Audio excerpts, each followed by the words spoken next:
เส้นทางไปทะเดือหมกสุมหรือว่าเมืองเก่าพี่น้องกำลังขยายเส้นทางพี่น้องเบื้อง18 เมตรเนาะเพิ่นสิลงอย่างให้มาแล้วทางไปหนองบก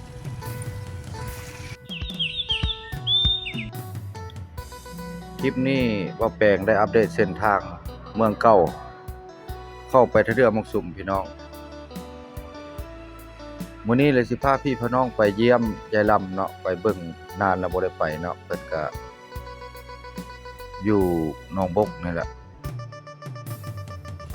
เพิ่นก็อยู่ทะเดือหมกสุมเฮานี่แหละเพิ่นปลูกผักเนาะเส้นทางเส้นนี้ก็เลาะเมืองเก่าแล้วก็สิเลาะคลองน้ำเข้าไปเฮือนเพิ่นมีหยังสิพาพี่พี่น้องเข้าไปเบิ่งเพิ่นปลูกดอกไม้หลายเนาะหรือว่าปลูกการเกษตรปลูกผักปลูกมีหลายครอบครัวเป็นตัวแบบตัวอย่างในเมืองทะเดือหมกสุมเฮาเนาะหรือเมืองเก่าไปเบิ่งนำกันพี่น้องเส้นทางเส้นนี้แหละมันเส้นทางลัดไปทางเมืองเก่าเนาะเพราะว่าทางเส้นนี้มันเข้าบ่ได้ทางเข้าเฮือนเพิ่นมันเข้าบ่ได้แล้วเฮาสิได้พาพี่พี่น้องเลาะบ่อนเพิ่นลงสิเฮ็ดสายทางนี่เข้าไปเบิ่งเพิ่นปลูกผักปลูกมีนี่ปีนี้เพิ่นสิรายรับได้หลายปานใดเอาไปเบิ่งนำกันเนาะพี่น้องเนาะเฮาจะได้เลาะกลับคืนพี่น้องเลาะหาเส้นทางเข้าไปสายทางนี่แหละแม่นเพิ่นนั่นสิลงอย่างไวๆให้ทันบุญเมืองเก่าบุญท่านเมืองเก่าเนาะยังอีก3 เดือนพี่น้องมานี่ก็สิได้เข้าไปทางคลองน้ำทางขวามือนี่เนาะมีทางเส้นเดียวนี่แหละจงเข้าไปทางนี้เลาะเข้าซอยเข้าห้องน้ำเนาะทางคลองน้ำเข้าไปทางเส้นทางของเฮือนเพิ่นเฮือนยายลำก็เป็นครอบครัวหนึ่งที่ว่าเป็นตัวแบบตัวอย่างการปลูกผักก็แบ่งสิได้พาพี่พี่น้องเข้าไปเบิ่งเพิ่นมีเพิ่นแบบบ่ได้นัดหมายมันเพิ่นบ่ได้อยู่เฮือนมันอยู่เฮือนแล้วเข้าไปเบิ่งกันเนาะไปกันเรื่อยๆเอาเข้าไปเบิ่งเนาะทางนี้แหละมันคลองน้ำนาแซงพี่น้องเฮาเนาะเข้าไปทางเข้าเฮือนเพิ่นเอาเข้าไปติดตามเบิ่งนำกันว่าสิเป็นจังไดเนาะ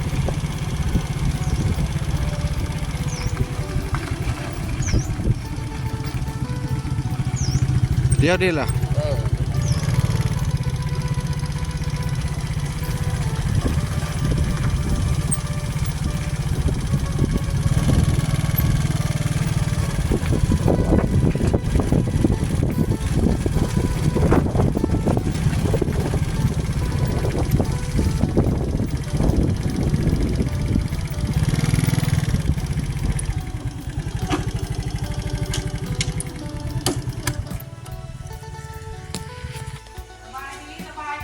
สบายดีโอ้บ่ได้มาหึงแล้วมายามแฟน Facebook เฮาเนาะคือยายลำสบายดียายโอ้สบายดีมาทุกคนมื้อนี้แบบจับจูดได้มื้อนี้เด้ลงมาเบิ่งสบายดีมาทุกคนท่านผู้ชมก็สิจำได้เนาะเพิ่นก็เห็นใน Facebook เรื่อยๆนะว่าแปลงออกมาทางเมืองเก่ามาเบิ่งเพิ่นขยายเส้นทางพี่น้องแล้วก็เลยมาเยี่ยมแม่ยายลำเฮาเนาะบ่ได้มาหึงแล้วเป็นปีแล้วบ่เนาะเพิ่นก็แห้งนุ่มขึ้นแล้วนี่ร้านก็สิกอมลงผมวันพอเลาะเพิ่นก็กำลังเข้ามานี่เด้วันพอเลาะเพิ่นก็ดิกำลังใส่ปุ๋ยเพิ่นใส่ปุ๋ยพี่น้องปุ๋ยเป่า46 ไป 8เฮานี่แหละแบบปุ๋ยธรรมดานี่แหละตรงนั้นพดเนาะตัวนี้กำลังขึ้นใหม่วันนี้ก็บ่มีหยังหลายมีแต่อัปเดตเส้นทางกับส่วนฟักให้เบิ่งพี่น้องเงินแม่ยายลำเนาะสบายดีบุคคลก็คือสิจำได้อยู่ใน Facebook เพิ่นเห็นเรื่อยๆเนาะ Facebook เพิ่นฝากไม่รับเลยเด้อชื่อ Facebook เนี่ยไดไม่รับเลยนะบ่ภาษาลาวภาษาไทยภาษาอังกฤษโอ้ภาษาอังกฤษธรรมดา ใส่ภาษาอังกฤษเนาะพิมพ์ยากจังหน่อยเนาะท่านผู้ชมเนาะสิเอาขึ้นหน้าเฟซให้เด้อสิเอาชื่อโปรไฟล์ขึ้นหน้าเฟซให้พิมพ์เข้าไปเด้อท่านผู้ชมไปเบิ่งซ่องเพิ่นเนาะติดตามเพิ่นเด้อพี่น้องอย่าล้ำในลายอีหลีดอกไม้ก็หลายพี่น้องเพราะว่าสิให้ท่านบุญเมืองเก่าเพิ่นเว้าเนาะขายตลอดได้นี่ผักก็งามงามพี่น้องนี่ เข้าสมส่วนเป็นไงล้ำนะได้บ่ เบิ่งสวนดอกไม้เพิ่นพอว่ามันง่ายเนาะพอตัวเพิ่นก็ปลูกนำบ่ทันลูกค้าสั่งดอกไม้นี่โลเท่าไหร่ละ ไปนะตามท้องตลาดตามเวลาตามเงื่อนไข บ่แม่นโล30-40พันแล้วบ่ 40นี่ละ โอ้ แล้วแต่ประเภทดอก โอ้โหดผักกาดบ่อ้ายโอ้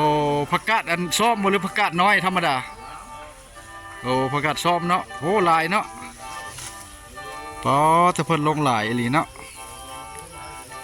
ลูกค้าสั่งนำบ่ทันได้นี่เนาะโอ้เพิ่นลงประกาศซ่อมพี่น้องอันนี้เพิ่นลงเริ่มไหม้เนาะและสิพาไปเบิ่งหลังบ้านเพราะว่าทรายถ้าเดือมกสุ่มเฮานี่แปะเมืองเก่าแล้วก็โตแปะเมืองเก่านี่เพิ่นเนาะส่วนหลายเพิ่นเฮ็ดนาแล้วก็มีแต่ลงพักลงหัวลงสวนพี่น้องหลายแล้วบ่แปลงสิพาเลาะเบิ่งด้านหลังเนาะอันนี้เพิ่นฮดทางนี้โอ้3ล้อเครื่องใหญ่ลำนี่ก็บ่แม่นธรรมดาเนาะตั้งน้ำหนักบ่แม่นธรรมดาได้นี่3ล้อเครื่องเพิ่นสลิงเพิ่นตั้งพักนี่บ่เป็นหยังบ่เป็นหยังตั้งพักบ่แม่นธรรมดาเลยนี่3ล้อเพิ่นพี่น้องตั้งนี่ก็เป็นเงินแหละพี่น้องจะปลูกเฮ็ดก็ได้หรือว่าเอาไว้ให้งัวกินก็ได้เพราะว่าเฮาปั้นแล้วเพิ่นก็ต้องได้เอาไว้เห็นบ่เพื่องเป็นประโยชน์เนาะจะได้ซื้อกันแล้วทุกมือนี่เนาะแต่เก่าละเพื่องแล้วมีแต่ทิ่มจุทิ่มเดี๋ยวนี้แล้วแม่นหยังมันก็เป็นเงินมาแหละเพื่องเฮาปั่นออกจากเข้าเป็นเงินเด้พี่น้องเพิ่นเอาไว้นี่แหละทางเข้ามาจากเมืองเก่ามีคลองน้ำแล้วค่อยเข้ามาจะเห็นสวนดอกไม้ดอกอนุรักษ์เพิ่นตามบ้านเพิ่นนะ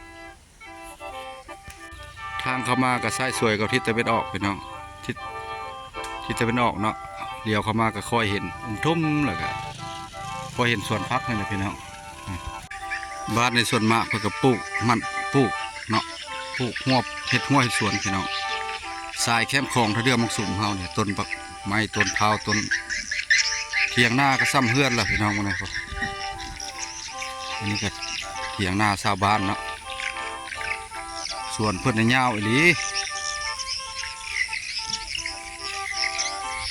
ดอกไม้นี่นะสั่งนะกับบ่ทันพี่น้องนะครับ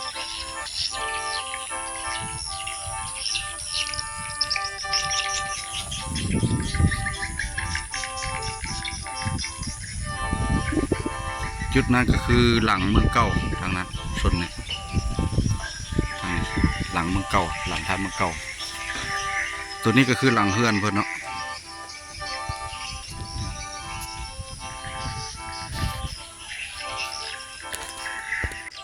เพิ่นจะเลี้ยงไก่ต๊อกดำนะพี่น้องเสียงไก่ต๊อกนะฮะเสียงไก่ต๊อกเพิ่นปล่อยโมเมนนกได้เสียงไก่ต๊อกได้สิเลาะเบิ่งฮอดพุ่นละสวนเพิ่นฮอดพุ่นละ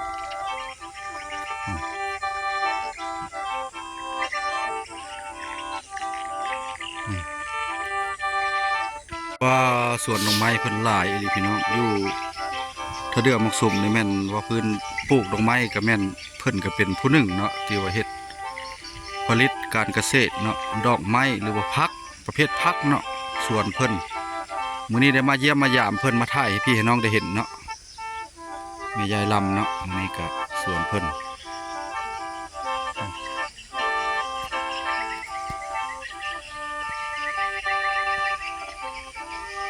สวนเพิ่นนี่ขนาดเลยมีแต่ดอกดาวเฮืองพี่น้องงามสวยงามประกาศซ้อมพร้อมเพิ่นก็อยู่มื้อนี้5 โมงปลายพี่น้องบ่แปลงมาเก็บภาพบรรยากาศข้างทางอยู่เมืองเก่าก็เลยมาแวะเพิ่นเนาะแม่ยายลำสวนเพิ่นนี่กว้างอีหลีพี่น้องดอกไม้นี่โล35หรือ40,000ก็แล้วแต่มันหลายมันน้อยพี่น้องเนาะ บุญเมืองเก้านี่ก็ย่านขายนำบ่พอเนาะคนมาสั่งหลายบุญทัดสิโคตรตะบองเฮานี่พี่น้องอันนี้ก็คือตู้เพิ่นเด้อพี่น้องอยู่ที่เรือมักซุมนี่เพิ่นก็ดิน Facebook เนาะก็มีหลายคนฮู้เพิ่นอยู่เนาะผู้ติดตามหลายอยู่ได้พี่น้องเคยมา2เทื่อนี้แล้วบ่แปลงกันเลยเนาะ